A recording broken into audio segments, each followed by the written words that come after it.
पक्षियों का एक झुंड एक पेड़ पे रहता था।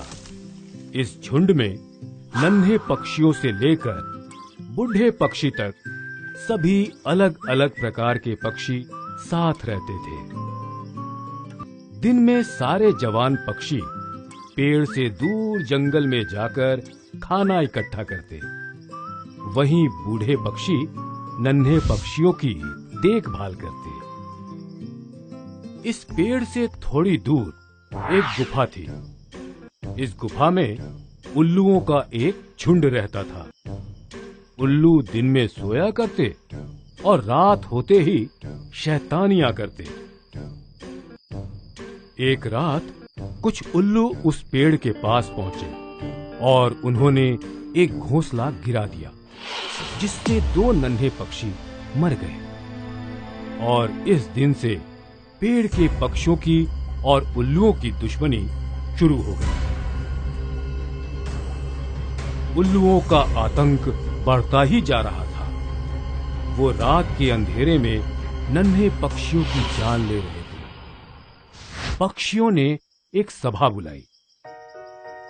ये उल्लू रोज आतंक मचा रहे हैं, इनसे अपने बच्चों को कैसे बचाएं? हम में से कुछ पक्षियों को रात में पहरा देना चाहिए। हाँ हाँ, मुझे भी यही लगता है। हाँ हाँ, मुझे भी यही लगता है। मुझे नहीं लगता इससे कुछ फर्क पड़ेगा। हमें उल्लुओं को बुद्धि से हराना होगा। बुद्धि से नहीं, ताकत से। आज रात जब वो यहाँ आएंगे, हम उन्हें अपनी चोट से मार देंगे। हाँ हाँ। सारे पक्षी रात होने का इंतजार कर रहे थे। रात हुई और उल्लुओं के झुंड ने हमला बोल दिया। पक्षियों ने भी उन पे हमला बोला। आज तो तुम सबकी आखिरी रात है। हमला! पक्षियों ने हमला बोल दिया, पर उल्लुओं का झुंड उन पर भारी पड़ता, क्योंकि पक्षी रात के अंधेरे में उल्लुओं को देख नहीं पा रहे थे और उल्लू अंधेरे में बड़े आराम से उन पर हमला कर रहे थे। उल्लू अपनी गुफा में लौट चुके थे और अब भोर होने ही वाली थी। सारे पक्षियों की हालत खराब थी और फिर बूढ़ा कौवा बोला, मैंने कहा था उल्लुओं को हराना इतना आसान नहीं है। ये ताकत का काम नहीं, बुद्धि का काम है। तो आप ही कोई रास्ता बताइए। बूढ़ा कौवा कुछ सोचता है। ठीक है, अब मैं जो बोलूं वही करो।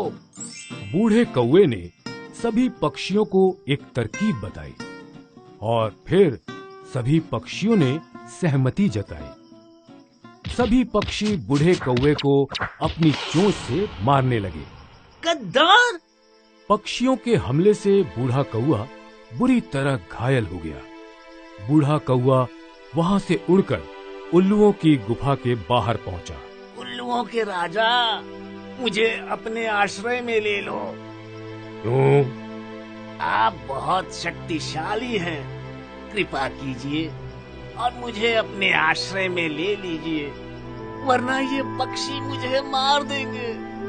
और ये तो तुम्हारे अपने हैं, ये तुम्हें क्यों मार रहे हैं? आपकी वजह से। मेरी? हाँ, आपकी। मैंने इन्हें बोला कि हम उल्लुओं से जीत नहीं सकते, उनका राजा बहुत शक्तिशाली है।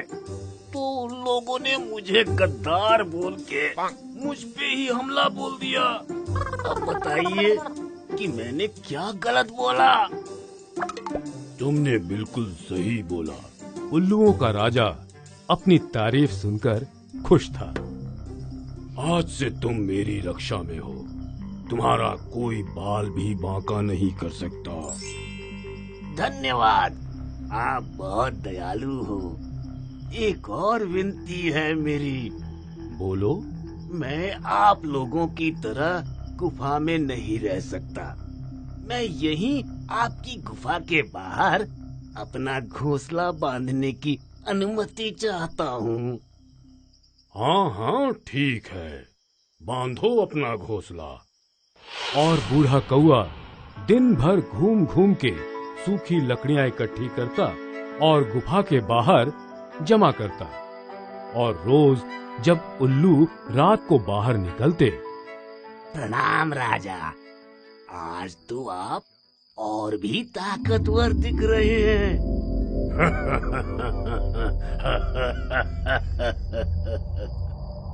वो दिन प्रतिदिन उल्लू राजा को अपनी चापलूसी में फंसा रहा था और उल्लुओं का राजा अपनी तारीफ सुन खुश रहता। दिन में जब उल्लू सो जाते, बूढ़ा कौआ अपने परिवार से मिलने पेड़ पे जाता और शाम होते ही गुफा के पास पहुंच जाता। अब 15 दिन हो चुके थे और बूढ़े कौवे ने बहुत सारी सूखी लकड़ियां इकट्ठी कर ली थी। अब जब वो पेड़ के पास गया तो उसने एक पक्षी के कान में कुछ खुसफुसाया। वो पक्षी वहां से चला गया। बूढ़ा कौआ गुफा के बाहर ही था कि वो पक्षी आया और उसने कौवे के पास 2 पत्थर फेंके। कौवे ने उन्हें उठा लिया और लकड़ियों के ढेर में छुपा दिया। फिर रोज की तरह उल्लुओं का झुंड रात में बाहर निकला और सवेरे घर लौटा। सूरज सर पे था और बूढ़ा कौआ पक्षियों के पेड़ पे गया। आखिर वो दिन आ ही गया। आज हम उल्लुओं को सबक सिखाएंगे। चलो मेरे साथ। सभी पक्षी बूढ़े कौवे के साथ गुफा के बाहर पहुंचे। इन सभी लकड़ियों से गुफा का द्वार बंद कर दो। पक्षियों ने सभी लकड़ियों को गुफा के द्वार पे इकट्ठा कर दिया और फिर बूढ़े कौवे ने वो पत्थर निकाले। उसने पत्थरों को एक साथ घिसा जिससे आग जली। बूढ़े कौवे ने सारी सूखी लकड़ियों को आग लगा दी। नहीं, नहीं, बचाओ, बचाओ, बचाओ हमें, हमें बचाओ। सारे उल्लू गुफा में फंसे फंसे मर गए और पक्षी खुश हुए। बूढ़े कौवे की बुद्धि से उनके दुश्मनों का अंत हो गया। उल्लुओं के राजा ने अजनबी कौवे पे विश्वास करके बड़ी गलती कर दी। इसीलिए कहते हैं, विश्वास सोच समझ के करना चाहिए। हाय, मैं हूँ शाइनी। अगर आप मुझे ऐसे ही देखना चाहते हैं तो इस वीडियो को जरूर शेयर करें और हाँ, इस चैनल को भी सब्सक्राइब करना ना भूलें।